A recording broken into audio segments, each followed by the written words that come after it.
নমস্কাৰ সকলোকে স্বাগতম জনাইছো মোৰ এটা নতুন ভিডিঅ'লে। আজি আপোনালোকলৈ লৈ আহিছো চিকেনৰ ৰেচিপি এটা। যিসকল নতুন ভিউৱাৰ্ছে মোৰ চেনেলটো প্ৰথমবাৰৰ বাবে চাইছে প্লিজ সাবস্ক্ৰাইব কৰি দিব। তেনেহলে পলম নকৰি বলক ভিডিঅ'টো আৰম্ভ কৰোঁ। ৰেচিপিটো বনাবৰ বাবে অলপ বয়লাৰ চিকেন লৈছো। এটা ডাঙৰ সাইজৰ ক্যাপসিকাম টুকুৰা কৰি কাটি লৈছো। এটা পিয়াজ এনেদৰে দীঘল আকাৰত কাটি লৈছো। অলপ পিয়াজ মিহি মিহিকে কাটি লৈছো। নহৰু আদাৰ পেষ্ট আৰু 3টা কেঁচা জলকীয়া লৈছো। 2টা মিডিয়াম সাইজৰ বিলাহী এনেদৰে কাটি লৈছো। কেৰাহী গৰম হোৱাত প্ৰয়োজন অনুসাৰে মিঠাতেল দিছো। তেলখিনি গৰম হৈ গৈছে। এতিয়া ইয়াতে 4টা ইলাচি আৰু এডোখৰ দালচেনি দিছো। লগতে দিছো কাটি ৰখা পিয়াজখিনি।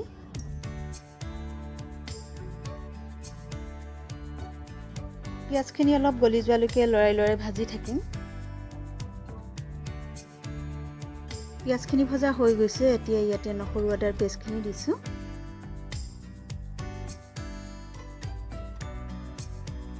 এতিয়া নহৰু আদাৰ কেঁচা গন্ধ যোৱালৈকে অলপ দেৰি লৰাই এনেদৰে ভাজি থাকিম। ভজা হৈ গৈছে। এতিয়া ইয়াতে চিকেনখিনি দিছো।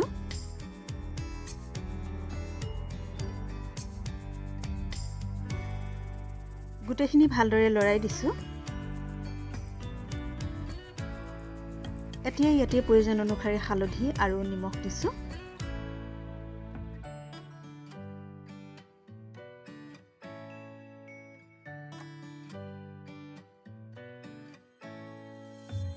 এতিয়া ইয়াতে 1 চামুচ জিৰা গুড়ি দিছো আৰু আধা চামুচ চিকেন মছলা দিছো। মছলাৰ পৰিমাণটো মই কমাই দিছো। আপোনালোকে যদি বেছি মছলা খায় নিজৰ প্ৰয়োজন মতে দি ল'ব।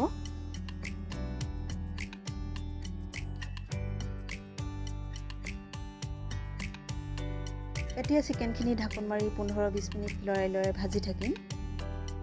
এয়া 20 মিনিটৰ পিছত মাংসখিনি প্ৰায় সিজি গৈছে। এতিয়া ইয়াতে কাটি ৰখা পিয়াজ আৰু কেঁচা জলকীয়া কেইটা দিছো। গোটেইখিনি ভালদৰে মিক্স কৰি লৰাই দিছো।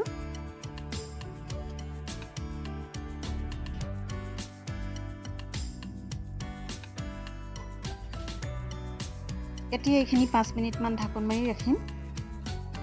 5 মিনিটৰ পিছত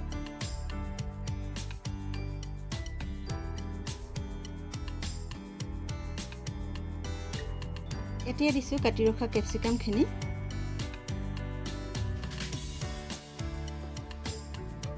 এতিয়া এইখিনি অলপ দেৰিৰ কাৰণে ভাজি লৈছো। আপোনালোকে ইয়াত আলু ব্যৱহাৰ কৰিব পাৰিব। এতিয়া ইয়াতে কাটি ৰখা বিলাহীখিনি দিছো। গোটেইখিনি ভালদৰে মিক্স কৰি লৰাই দিছো। এতিয়া এইখিনি 5 মিনিটৰ কাৰণে ঢাকন মাৰি ৰাখিম। 5 মিনিটৰ পিছত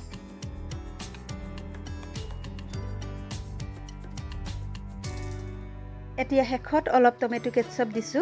তেতিয়া মাংসখিনিৰ টেষ্ট আৰু বেছি ভাল হয়।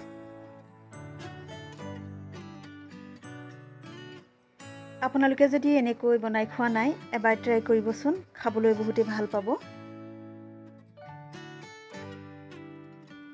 এয়া আমাৰ টেষ্টি ইয়ামি চিকেন খাবৰ বাবে ৰেডি হৈ গৈছে। যদিহে আপোনালোকে মোৰ ৰেচিপিটো চাই ভাল পালে প্লিজ লাইক কৰিব আৰু কমেন্টছ কৰি আপোনালোকৰ মতামত জনাবলৈ নাপাহৰিব। আজিলৈ আহোঁ পুনৰ এটা নতুন ভিডিঅ'ত লগ পোৱাৰ প্ৰতিশ্ৰুতিৰে। Bye bye.